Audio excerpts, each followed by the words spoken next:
दोस्तों कहते हैं मौत के बाद इंसान कभी लौट कर वापस नहीं आता। लेकिन हाँ, कभी कभी कुछ कहानियाँ हमने ऐसी ज़रूर सुनी हैं कि मरने के बाद आत्मा ने अपने करीबी लोगों को अपने वजूद के होने का एहसास ज़रूर कराया है। कुछ लोगों का मानना है अगर किसी की मौत वक्त से पहले हो जाए तो उसकी आत्मा अपने घर के चक्कर लगाती रहती है और सुनसान वीरानों में तब तक भटकती रहती है जब तक उसको मुक्ति ना मिल जाए। और आज की कहानी सुनने के बाद आपको भी इन बातों पर विश्वास हो जाएगा। दोस्तों, आज की कहानी हमें अमरोहा से जग्गी दादा ने भेजी है। ये कहानी इन्हीं के गांव की है। अगर आपके पास भी कोई कहानी है तो नीचे दिए गए व्हाट्सएप नंबर पर हमें ज़रूर भेजें। चलिए अब कानों में एयरफोन ठूसने का टाइम आ गया है, क्योंकि कहानी बहुत भयानक है। अगर आप कमज़ोर दिल के हैं तो अभी वीडियो को छोड़कर जा सकते हैं। अगर दिल मजबूत है तो बने रहिएगा वीडियो में आखिर तक मेरे साथ।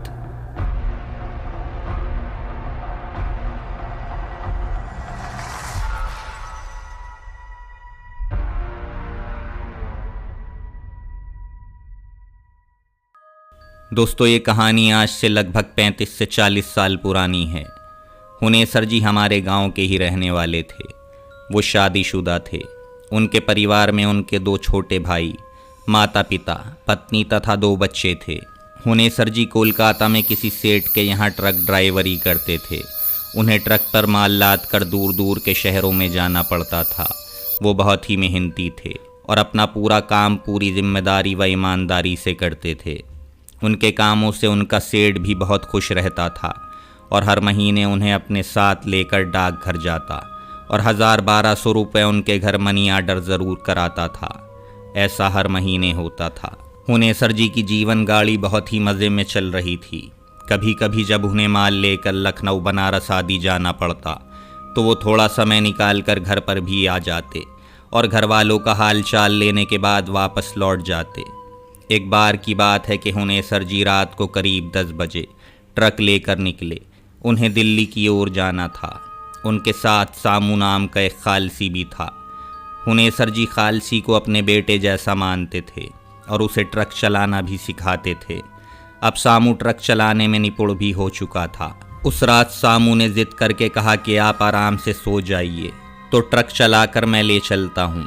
इस पर हुनेसर जी इनकार कर देते हैं और ख़ुद ही ट्रक चलाने लगते हैं। सामू उनकी बगल में बैठा रहा। रात के करीब 1 बजे होंगे और ट्रक एक चौड़ी सड़क पर तेज़ गति से दौड़ा चला जा रहा था।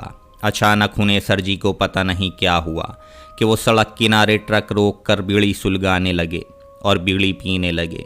बीड़ी पीने के बाद वो सामू से बोले कि मुझे नींद आ रही है, इसलिए मैं सोने जा रहा हूँ।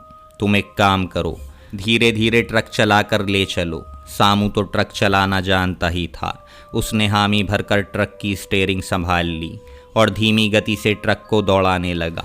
लगभग आधे 1 घंटे के बाद जब सामू को लगा कि अब हुनेसर जी गहरी नींद में सो रहे हैं तो उसको मस्ती सूझी। उसने ट्रक की स्पीड बहुत ही तेज़ कर दी और गुनगुनाते हुए ड्राइविंग करने लगा। अचानक उसे पीछे से एक और ट्रक आता दिखाई पड़ा। शायद उसकी स्पीड और भी ज़्यादा तेज़ थी।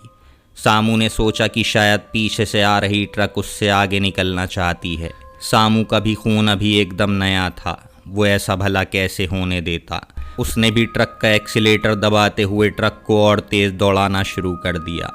अरे ये क्या! उसने ट्रक की स्पीड इतनी बढ़ा दी कि ट्रक अब उसके काबू से बाहर हो गई। वो कुछ सोच पाता इससे पहले ही ट्रक सड़क छोड़कर जंगल के अंदर चला गया और एक पेड़ से टकराकर पूरी तरह से नष्ट हो गया। इस दुर्घटना में हुनेसर जी तो प्रभु को प्यारे हो गए, पर सामू बच गया। उसे कुछ ट्रक चालकों ने पास के अस्पताल में भर्ती कराकर उसके सेठ को सूचना भिजवा दी। सामू 4-5 दिन अस्पताल में पड़ा रहा। उसे अपनी गलती पर बहुत पछतावा हो रहा था। उसकी एक गलती से उसके पिता समान हुनेसर जी को अपनी जान गंवानी पड़ी थी। उसका दिल रो पड़ा था, पर अब विधि के विधान के आगे वो कर भी क्या सकता था। उसने तय कर लिया कि अब जो भी कमाएगा उसका आधा हिस्सा हुनेसर जी के परिवार को भेजा करेगा। अस्पताल से छुट्टी मिलने के बाद वो वापस कोलकाता आ गया। अपने सेठ से मिलकर उसने सारी बात बताई। अपनी गलती पर फूट फूट कर रोने लगा। सेठ ने उसे समझाते हुए कहा कि अब रोने धोने से कुछ नहीं होने वाला, लेकिन अभी हम हुनेसर जी के परिवार वालों को कुछ नहीं बताएंगे और समय समय पर उनके परिवार की मदद करते रहेंगे। इसके बाद ही उन्होंने सामू से ऐसी बात बताई जिसे सुनकर सामू पूरी तरह से डर गया। उसके रोंगटे खड़े हो गए।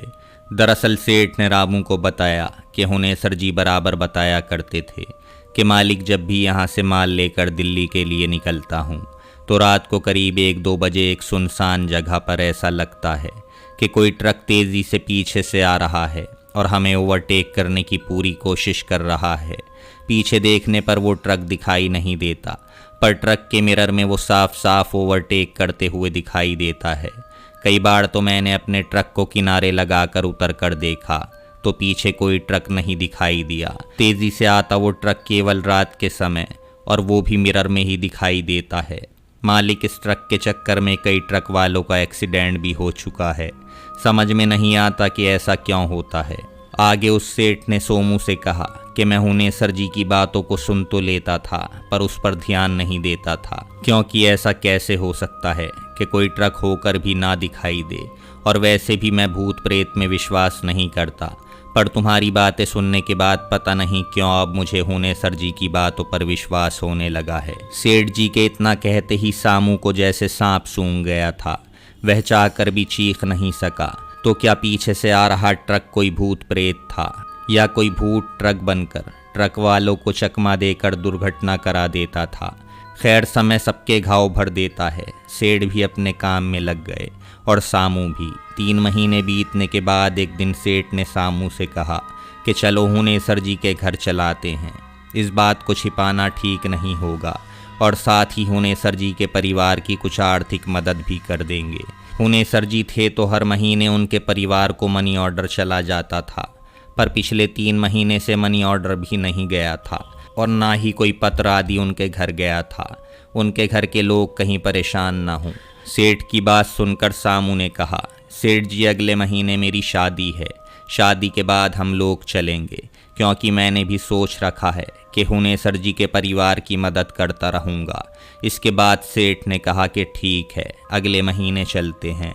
मैं चाहता हूँ कि मैं हुनेसर जी के बच्चों की पढ़ाई लिखाई की व्यवस्था भी करा दूँ, और साथ ही उनके दोनों भाइयों को यहाँ लेकर कुछ काम धंधा दिलवा दूँ। अब मई का महीना था और दोपहर का समय। कड़ाके की लू चल रही थी। सेठ और सामू पसीने से तरबतर थे। वो लोग पूछते पूछते हुनेसर के गांव में आ गए थे। एक आदमी ने दोनों को हुनेसर जी के घर पर पहुंचा दिया। हुनेसर जी के दरवाजे पर एक नीम का घना पेड़ था, जिसके नीचे चौकी पड़ी हुई थी। सेठ और सामू वहीं बैठ गए। उन लोगों ने हुनेसर जी के परिवार के लिए साड़ी, कपड़ा, मिठाई आदि जो भी ले गए थे घर में भिजवा दिए। घर से उन्हें पानी आदि पीने के लिए भेजा गया। पानी पीने के बाद दोनों सोचने लगे कि हुनेसर जी के परिवार को इस दुखद घटना के बारे में बताया जाए, लेकिन ये क्या, अभी वो लोग कुछ कहने ही वाले थे, तभी डाकिये के साइकिल की घंटी बजी। डाकिये ने साइकिल उसी नीम के पेड़ के आगे आकर रोक दी। फिर डाकिये ने हुनेसर जी के पिता को जयराम करते हुए मनी ऑर्डर सौंप दिया। मनी ऑर्डर सौंपने के बाद डाकिया वहाँ से चला गया। डाकिया के जाने के बाद हुनेसर जी के पिताजी ने कहा कि जब आप लोग आ ही रहे थे तो फिर हुनेसर को ये पैसे डाक से डलवाने की क्या ज़रूरत थी, आप लोगों के हाथ ही भिजवा देता। हुनेसर जी के पिता के मुंह से इतना सुनते ही सेठ और रामू दोनों हक्के बक्के रह गए।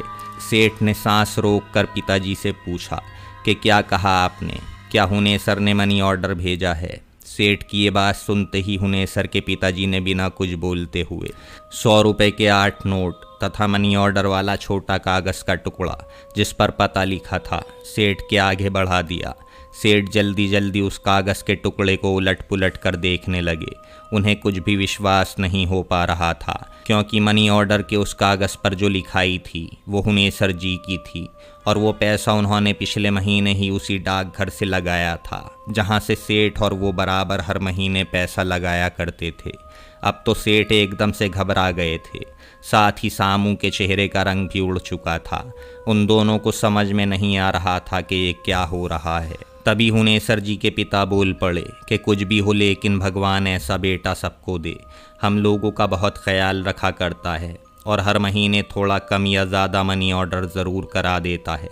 इतना सुनते ही सामू बोल पड़ा कि काका, क्या पिछले महीने भी हुनेसर जी ने मनी ऑर्डर किया था? हाँ कहते हुए हुनेसर जी के पिताजी ने कहा कि अरे भाई हाँ, पिछले महीने तो उसने 1200 रुपये भेजे थे। इतना सब सुनने के बाद आप लोग खुद ही सोच लें कि सेठ और सामू किस परिस्थिति में होंगे। अचानक सामू अपने आप को रोक न सका और सिसक कर रो पड़ा। सेठ से रहा न गया और वो सामू को चुप कराते हुए खुद भी आंसू आंसू हो गए। हुनेसर जी के परिवार वालों को कुछ भी समझ में नहीं आ रहा था कि आखिर अचानक ये दोनों रोने क्यों लगे। अब उस नीम के नीचे गांव के अन्य लोग भी एकत्र हो चुके थे। सेठ ने थोड़ी हिम्मत करके सारी बात कह डाली। ये बात सुनते ही वहां खड़े लोगों, विशेषकर महिलाओं में रोना पीटना शुरू हो गया।